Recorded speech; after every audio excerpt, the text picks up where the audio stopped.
And it's time for our motivation segment. Only today we're going to be doing something real new. We're going to be mixing it up with our SME segment. This is going to be fun. And today we have the right person for the job. Mr. Gabriel Balogun is in the house here. He's a business strategist, and of course he leads learning and development at a big financial company in Nigeria, Lagos here. Yeah. Good to have you back here again. It's glad to be. I won't tell them about the little secret that we have, but don't worry. Or maybe I should. He's also a fantastic clothier. So just in case you're looking to look right, well, he's got the business strategy for you and also the looks. But today we're talking business tips for entrepreneurs and providing excellent customer service. It's motivating you to do good business using customer service. Let's talk about this. Why is it very important, customer service? Why is it very important? It's important because you are in business to serve people. And the customers determine how much your business will grow and if it will crumble. So that's like the most important reason why customer service is important. If you have good customers, you have likable customers, you have customers that trust you, then you make more money, you grow your business, and you would scale as fast as you want. But it's just one customer. Why are they relevant? I didn't get the question. Say it again. It's just one customer at a time anyway. Okay. Why are they relevant? Why must I put my all into every single customer? Wouldn't I be exhausted by the time I'm done with every single one of them? So let me do an example. Okay. Imagine that you run a business and you have one customer every day. That means at the end of 5 days, you have 5 customers, right? If by Saturday, 4 of those customers leave you, you go into the new week with 1 customer. And you have to start all over again. But imagine you have 5 customers Monday to Friday. They all stay till the next week and you have another 5. And you have 10 customers. If you sell your product at 10,000 naira and you make a profit of 5,000 naira, you've made 50K in 2 weeks because you retained the previous 5 and you've added a new 5. So you have to think of every customer as what's the right word? As an advocate. For your and as proof of work that what you're selling is good. Because if what you have as a product loses customers every time, if your business loses customers every time, it means that you're not doing your job properly. And then there's no proof that what you're selling works. Because you have to generate new customers every time.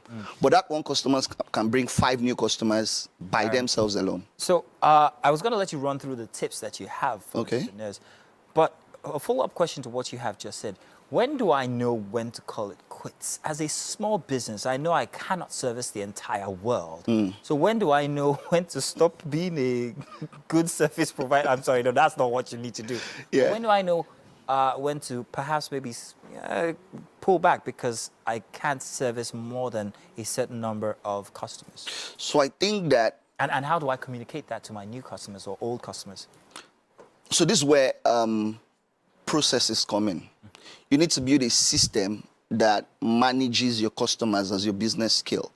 One of the easiest systems to build is to get people that will now interface with the customers aside from you. That's one. 2, you need to also teach those people to serve the customers with at least the same energy you would use. They may not do it at 100, but at a 90, 70, that's still fine. So that you as the business owner can step back and now begin to think of, how can I create more products? How can I enter new markets? And the third one is tech, leveraging tech. There are automated systems today that can manage customers' requests. So for instance, someone buys your product. You don't have to text them anymore to say, thank you for buying. There are automated bots that can help you do that. Someone pays for something, they get an email instantly thanking them for the service. That's step 1 of customer service. You don't need anybody on the system sending that email or confirming that payment has been cleared. There are platforms that can do that for you. So the first one is to build a system of people. The second one is to train them. And the third one is to leverage tech.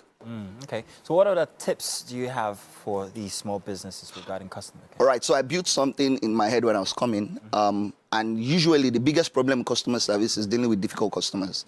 So there is this technique that I use and I teach that has worked wonders. It's called LAST. L-A-S-T, last. If you perfect last, you have lasting customers, what right? What is last? So last starts with L begins, or L means you listen. So listen to the problem, listen to what they are saying and what they are not saying. A stands for acknowledging and apologizing. So you acknowledge the problem and then you apologize. We are sorry you are going through this experience. It is simple because that way you're not pointing the blame at them. You're also not accepting that it's your fault. You're saying this is a bad experience and we're sorry for that. S stands for solving the problem.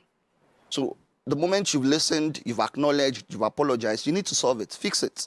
Your apology is not useful if there is no correction. And once you're done solving it, then you thank them for their patience, you thank them for being a customer, you thank them for the new customers they're going to bring.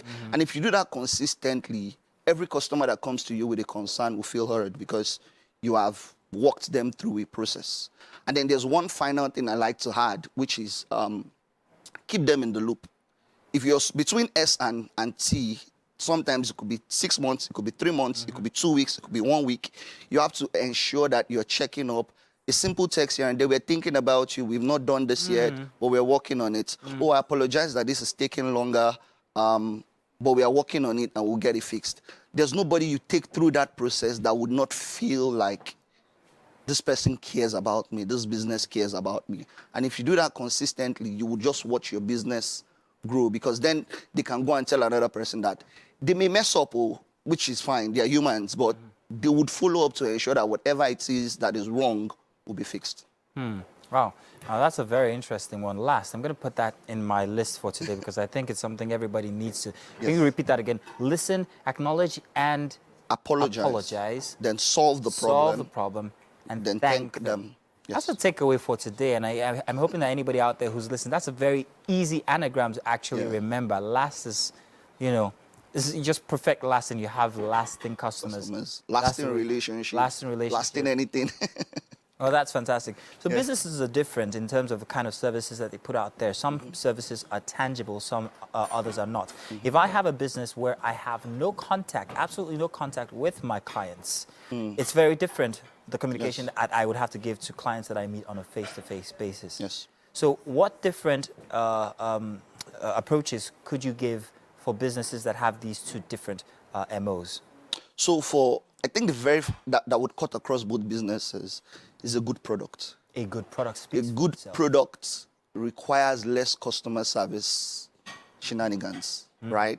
If your product is good, you don't need to spend so much on customer service, right? That's one. For businesses that you interact with your customers day to day, you need to be a nice person. If you're genuinely honest and you're a good person, no matter what the problem is, people just understand. We're social beings, right? They just understand that this person is nice. And that's how a lot of people have gotten away with things. They are just so nice. They don't get stuff done. Like Olamide, our director here. Olamide is a bit too nice. He gets away with too much. You guys should stop. He's pulling a hood over your eyes. But go on. Yeah. Then for businesses where you don't interact with the customers, what you can do as service is continuous checkup. And I've discovered this with businesses a lot. Whatever it is you're selling, if you're not sure of your product, you'll find it very hard to follow up. So if you don't interact with your customers every day, you make a suit, you make shoes, you make bags, call them a month later and say, how's the suit? How's the shoe? That's customer service. Nice. Because sometimes they have so much they want to do. They want to make more, but they are just so busy. That simple, how is the suit? Or how is the suit? How is the shoe? Oh, it looks really good. I like it. I need to make 5 more. Nice. If you never made that call or sent that simple text, you've lost that customer. Gabriel, after listening to you tell all this, I think that you used that magic on me once or twice, and I'm not very sure how to feel about that. But thank you very much for jumping in once again. It was a pleasure to have you here on the show. I want to go check out what's happening inside the kitchen. Just stick around.